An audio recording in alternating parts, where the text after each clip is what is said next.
بسم اللہ الرحمن الرحیم کے نیوز ایچ ڈی کے ساتھ میں ہوں آپ کا ہوسٹ حارث علی شاہ گیلانی۔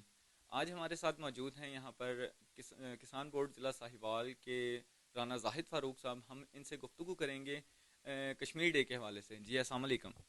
وعلیکم السلام۔ جی رانا صاحب، آج 5 فروری ہے، 5 فروری کشمیر ڈے ہے، تو کشمیر ڈے پر آپ جو ہماری ینگ یوتھ ہیں اور جو کشمیری ہیں ان کو کیا میسج دینا چاہیں گے؟ آج یوم یکجہتی کشمیر ہے۔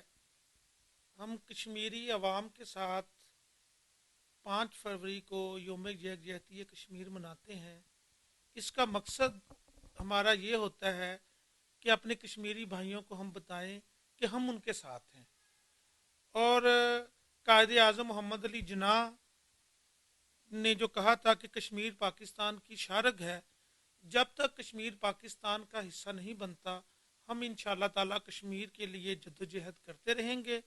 اور آج کے دن میں سمجھتا ہوں کہ رہبر ملت قاضی حسین احمد رحمۃ اللہ علیہ کو بھی خراج تحسین پیش کرنے کا دن ہے کہ ان کی وجہ سے انہوں نے 5 فروری کو یوم یکجہتی کشمیر کا آغاز کیا تھا۔ آج ان کی وجہ سے پوری دنیا میں کشمیریوں کے ساتھ اظہار یکجہتی کیا جاتا ہے۔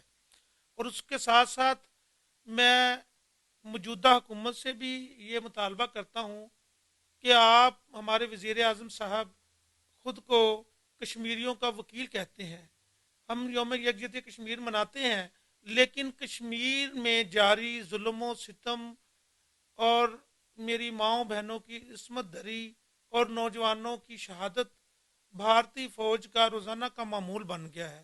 اس کو روکنے کے لیے بھی عالمی سطح پر اقدامات کیے جائیں۔ بہت شکریہ۔ جی یہ تھے ہمارے ساتھ رانا زاہد فاروق صاحب جو اپنے خیالات کا اظہار کر رہے تھے۔